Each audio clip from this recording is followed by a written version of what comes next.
আয়াত ৮২ فَلْيَضْحَكُوا قَلِيلًا وَلْيَبْكُوا كَثِيرًا جَزَاءً بِمَا كَانُوا يَكْسِبُونَ। অনুবাদ, কাজেই তারা অল্প কিছু হেসে নিক, তারা প্রচুর কাঁদবে সেসব কাজের প্রতিফল হিসেবে যা কিছু তারা করেছে।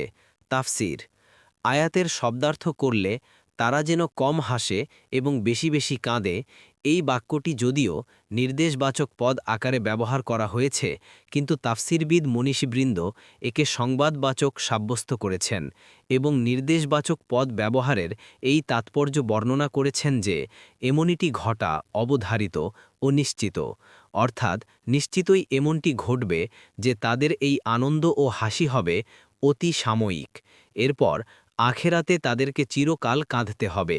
বাগভি, কুরতুবি, ফাতহুল কাদির।